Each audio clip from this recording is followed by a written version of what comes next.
Winnie the Pooh by Alan Alexander Milne. A story in which we are introduced to Winnie the Pooh and some bees.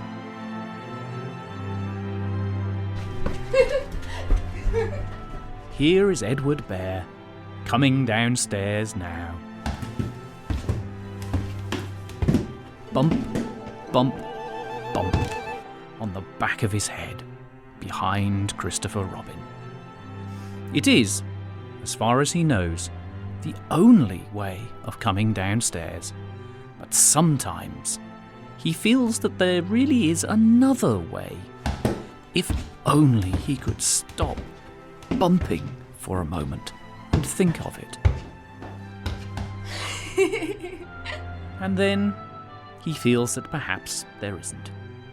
Anyhow, here he is, at the bottom, and ready to be introduced to you.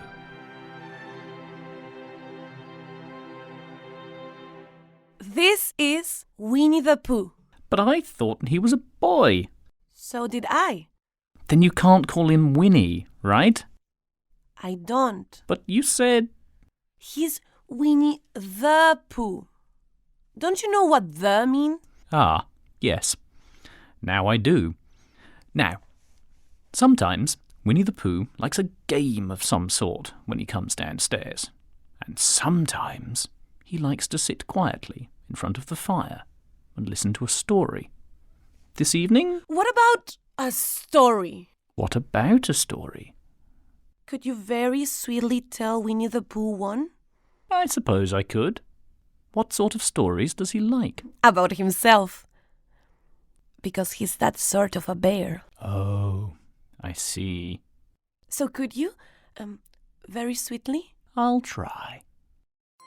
Once upon a time, a very long time ago now, about last Friday, Winnie the Pooh lived in a forest all by himself, under the name of Sanders. What does under the name mean? It means he had the name over the door in gold letters, and he lived under it. Oh. Winnie the Pooh wasn't quite sure. Right, Pooh? Now I am. Thank you, Pooh. Now, I will go on. One day, when he was out walking, he came to an open place in the middle of the forest. And in the middle of this place was a large oak tree. And from the top of the tree, there came a loud buzzing noise.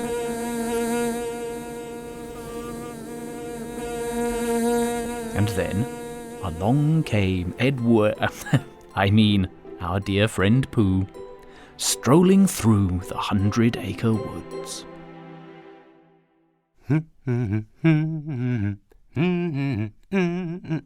Pa pa da do dee do. Da da dee dee dee. Buzz buzz buzz buzz buzz. I wonder.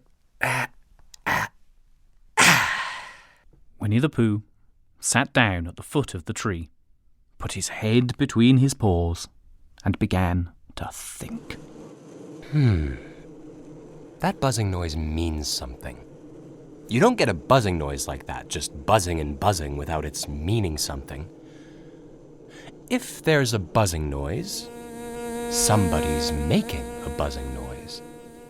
And the only reason for making a buzzing noise that I know of is because you're a bee. And the only reason for being a bee that I know of is making honey. And the only reason for making honey is so as I can eat it. So he began to climb the tree.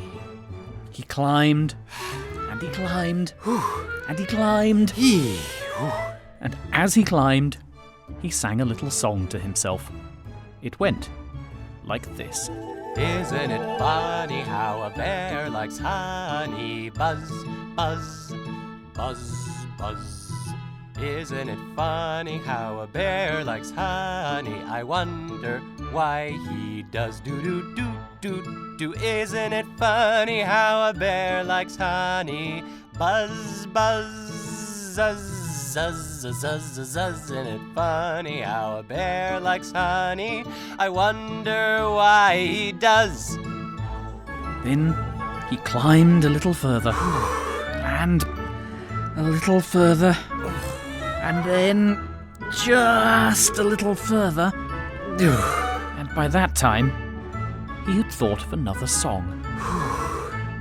It's a very funny thought that if bears were bees, we'd build our nests at the bottoms of trees.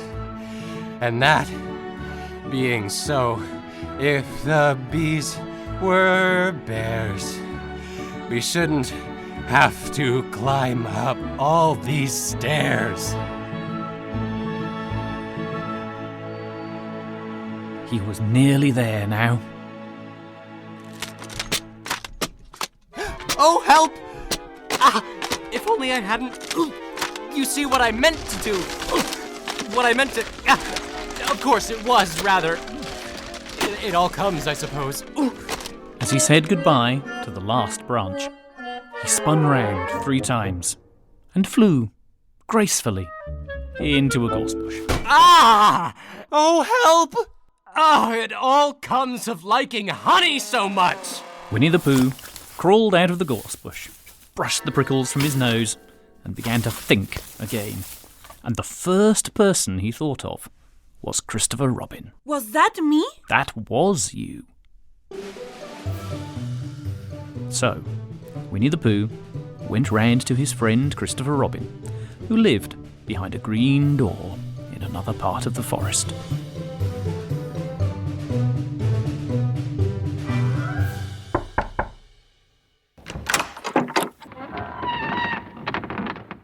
Good morning, Christopher Robin. Good morning, Winnie the Pooh. I wonder if you've got such a thing as a balloon about you. A balloon? Yes, I just said to myself coming along, I wonder if Christopher Robin has such a thing as a balloon about him. I just said it to myself, thinking of balloons and wondering. What do you want a balloon for? Winnie the Pooh looked round to see that nobody was listening and put his paw to his mouth. Honey. But you don't get honey with balloons. I do. Well, it just happened that you had been to a party the day before at the house of your friend Piglet, and you had balloons at the party. You had had a big green balloon, and one of Rabbit's relations had had a big blue one, and had left it behind, being really too young to go to a party at all. And so, you had brought the green one and the blue one home with you. Which one would you like? Winnie the Pooh put his head between his paws and thought very carefully. It's like this. When you go after honey with a balloon, the great thing is not to let the bees know you're coming. Now, if you have a green balloon, they might think you are only part of the tree and not notice you. And if you have a blue balloon, they might think you are only part of the sky and not notice you. And the question is, which is most likely? Wouldn't they notice you underneath the balloon? They might. Or they might not. You never can tell with bees. I shall try to look like a small black cloud. That will deceive them. Then you had better have the blue balloon. And so, it was decided.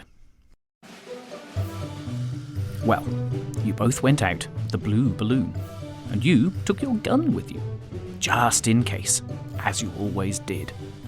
And Winnie the Pooh went to a very muddy place that he knew of, and rolled until he was black all over.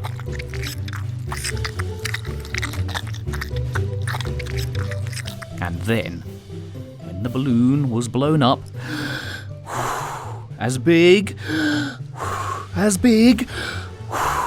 and you and Pooh were both holding on to the string, you let go suddenly, and Pooh Bear floated gracefully up into the sky and stayed there, level with the top of the tree, and about 20 feet away from it. Hooray!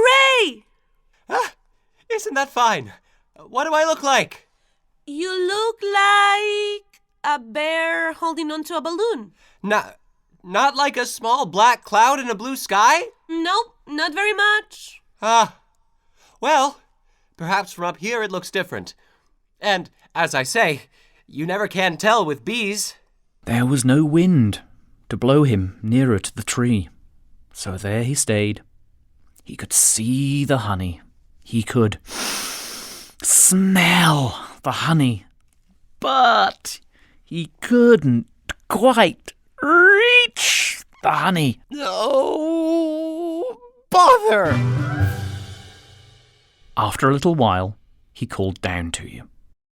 Christopher Robin! Hello! I think the bees suspect something. What sort of thing? I don't know. But something tells me that they're suspicious. Perhaps they think that you're after their honey? It may be that. You never can tell with bees. Christopher Robin, Yes, have you an umbrella in your house? I think so. I wish you would bring it out here and walk up and down with it and look up at me every now and then and say, tut tut, it looks like rain. I think if you did that, it would help the deception which we are practicing on these bees. Silly old bear. And off you went home for your umbrella.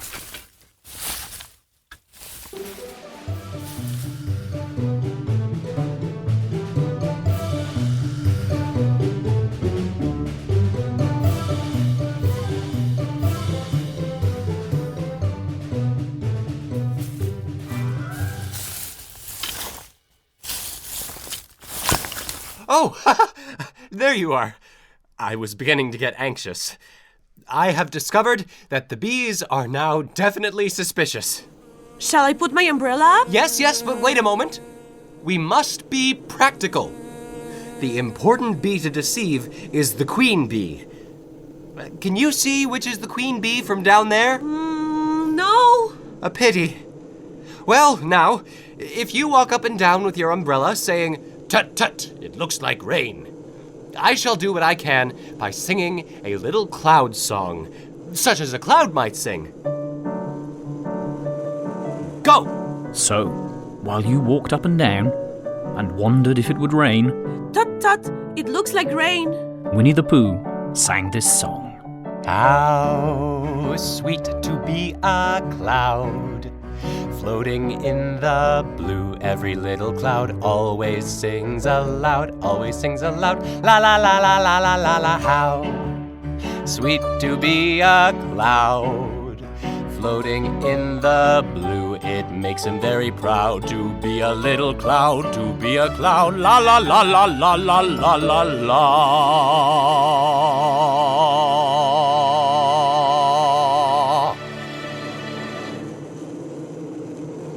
The bees were still buzzing as suspiciously as ever. Some of them, indeed, left their nests and flew all round the cloud. And one bee sat down on the nose of the cloud for a moment, and then got up again. Christopher... Ow! Robin! Yes? I have just been thinking, and I have come to a very important decision. These are the wrong sort of bees. Are they? Quite the wrong sort. So, I should think that they would make the wrong sort of honey, shouldn't you?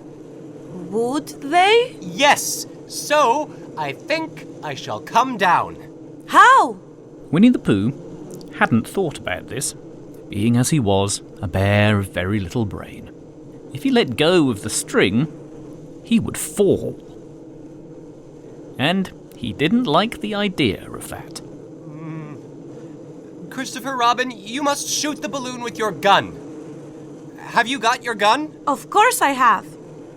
But if I do that, it will spoil the balloon. But if you don't, I shall have to let go, and that would spoil me.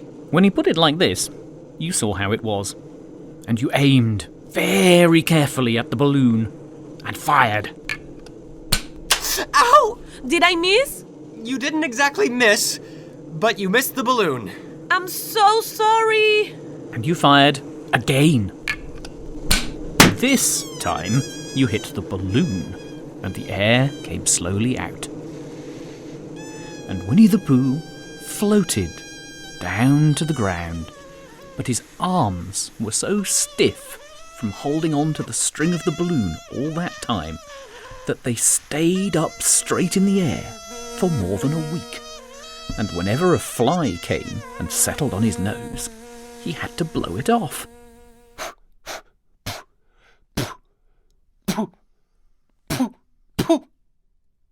And I think, but I'm not sure, that is why he was always called Pooh. Is that the end of the story? That's the end of this one. There are others. About Pooh and me? And Piglet and Rabbit, all of you. Don't you remember? But we'll leave those for another day. I do remember. Only Pooh doesn't very well. So that's why he likes having it told to him again. Because then it's a real story and not just a remembering. That's just how I feel. I didn't hurt him when I shot him, did I? Not a bit. Good. Christopher Robin nodded, and he went out. And in a moment, I heard Winnie the Pooh bump, bump, bump, going up the stairs behind him.